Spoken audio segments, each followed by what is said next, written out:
Hari ini kita akan membaca firman Tuhan dari Lukas 19. Dari Lukas 19 ayat 11 sampai 16 turut dengan pembacaan Alkitab kita. Di sini mengenai mina. Ya. Masing-masing kita beroleh satu mina dan Tuhan meminta satu mina itu juga harus berbuah. Yang paling baik satu mina berbuah 10 mina. Tetapi ada juga yang berbuah 5 mina. Kita lihat nanti dalam cerita ini. Marilah kita sama-sama membaca dalam Lukas 19 ayat 11 sampai 27. Mari. Untuk mereka yang mendengarkan dia di situ, Yesus melanjutkan perkataannya dengan suatu perumpamaan, sebab ia sudah dekat Yerusalem dan mereka menyangka bahwa kerajaan Allah akan segera kelihatan. Maka ia berkata, ada seorang bangsawan berangkat ke sebuah negeri yang jauh untuk dinobatkan menjadi raja di situ, dan setelah itu baru kembali. Ia memanggil 10 orang hambanya dan memberikan 10 mina kepada mereka, katanya, pakailah ini untuk berdagang sampai aku datang kembali. Akan tetapi orang sebangsanya membenci dia, lalu mengirimkan utusan menyusul dia untuk mengatakan, kami tidak mau orang ini jadi raja atas kami. Dan terjadilah ketika ia kembali, setelah ia dinobatkan menjadi raja, ia menyuruh memanggil hamba-hambanya yang memang telah diberikannya uang itu untuk mengetahui berapa hasil dagang mereka masing-masing. Orang yang pertama datang dan berkata, Tuan, mina Tuan yang satu itu telah menghasilkan 10 mina. Katanya kepada orang itu, baik sekali perbuatanmu itu, hai hamba yang baik. Engkau telah setia dalam perkara kecil, karena itu terimalah kekuasaan atas 10 kota. Datanglah yang kedua dan berkata, Tuan, mina Tuan telah menghasilkan 5 mina. Katanya kepada orang itu, dan engkau kuasailah 5 kota. Dan hamba yang ketiga datang dan berkata, Tuan, inilah mina Tuan, aku telah menyimpannya dalam sabut tangan, sebab aku takut akan Tuan, karena Tuan adalah manusia yang keras. Tuan mengambil apa yang tidak pernah Tuan taruh, dan Tuan menuai apa yang tidak Tuan tabur. Katanya kepada orang itu, hai hamba yang jahat, aku akan menghakimi engkau menurut perkataanmu sendiri. Engkau sudah tahu bahwa aku adalah orang yang keras, yang mengambil apa yang tidak pernah aku taruh, dan menuai apa yang tidak aku tabur. Jika demikian, mengapa uangku itu tidak kau berikan kepada orang yang menjalankan uang? Maka sekembaliku aku dapat mengambilnya serta dengan bunganya.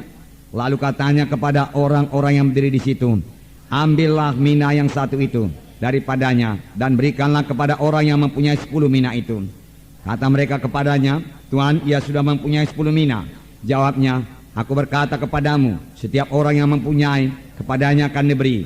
Tetapi siapa yang tidak mempunyai, daripadanya akan diambil apa yang ada padanya.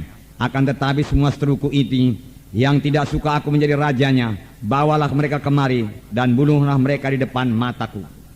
Nah, jadi kita melihat di sini seorang bangsawan pergi ke negeri yang jauh untuk dinobatkan menjadi raja. Sebelum dia pergi, saudaraku, dia memanggil 10 orang hambanya dan dia mengambil 10 mina. Masing-masing hamba beroleh 1 mina. Tidak berapa lama kemudian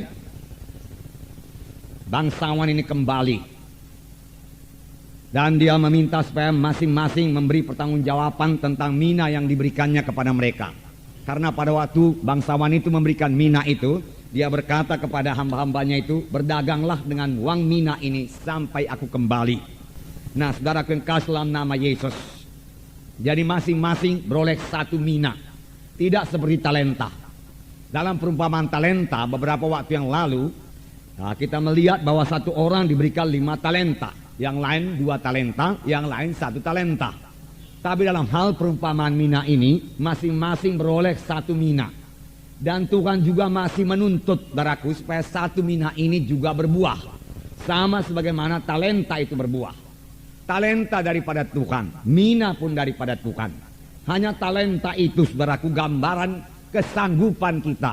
Kesanggupan kita juga datang daripada Tuhan. Talenta itu gambaran karunia kita. Mina ini, saudara, adalah gambaran keselamatan kita. Semua kita beroleh 1 mina. Semua kita sudah selamat. Semua kita sudah lahir baru, saudara. Nah, sekarang ini, saudara, sudah selamat. Tuhan minta 1 mina itu berbuah. Sesudah selamat, Tuhan minta keselamatan kita itu berbuah. Apakah buah daripada keselamatan, saudaraku? Kalau mangga, buahnya mangga, saudaraku.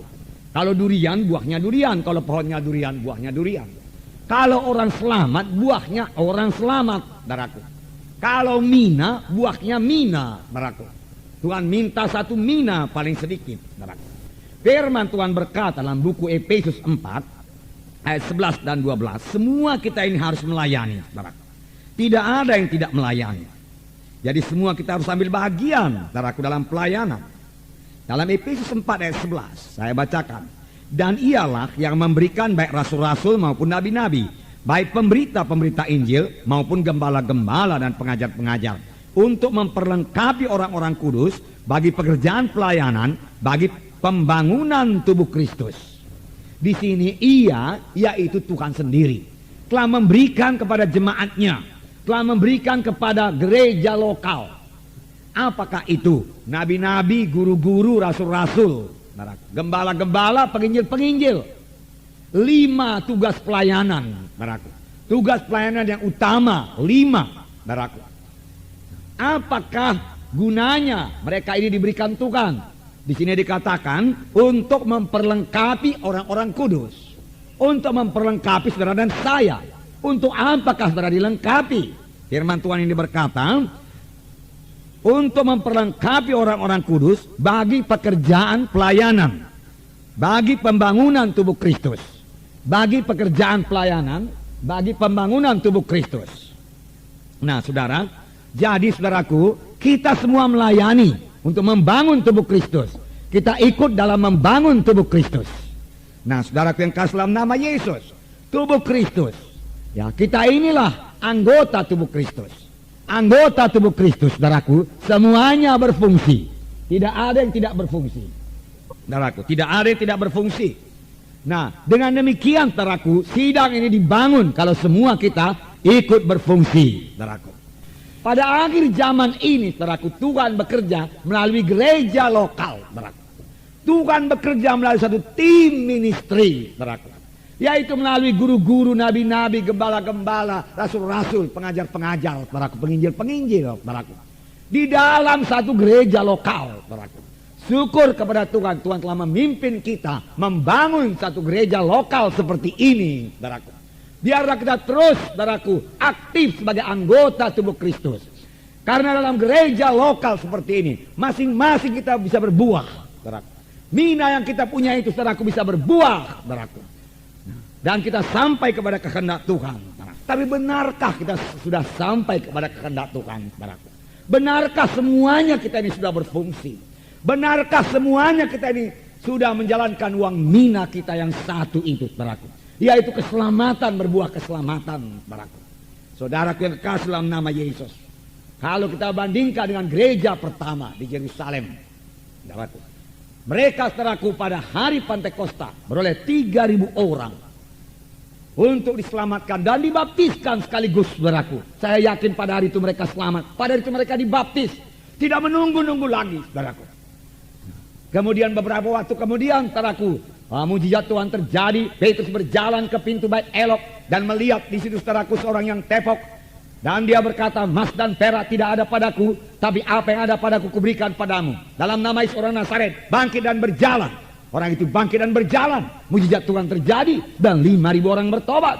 Segera anggota menjadi 8.000. Nah, saudaraku yang kasih dalam nama Yesus, saya yakin, saudaraku, Tuhan menghendaki kita ini, saudaraku, menjadi terang di kota Medan ini.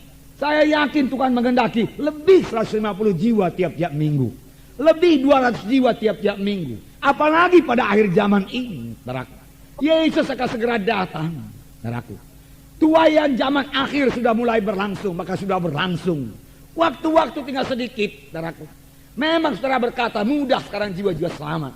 Mengapa? Karena roh Tuhan, saudaraku, sudah bekerja. Tuhan sudah memberkati sidang kita ini, saudaraku. Saudara, Tuhan mau memakai sidang ini untuk membawa jiwa-jiwa kepada maksud Tuhan. Mulai daripada keselamatan, saudaraku, dan sampai kepada panggilan Tuhan, saudaraku.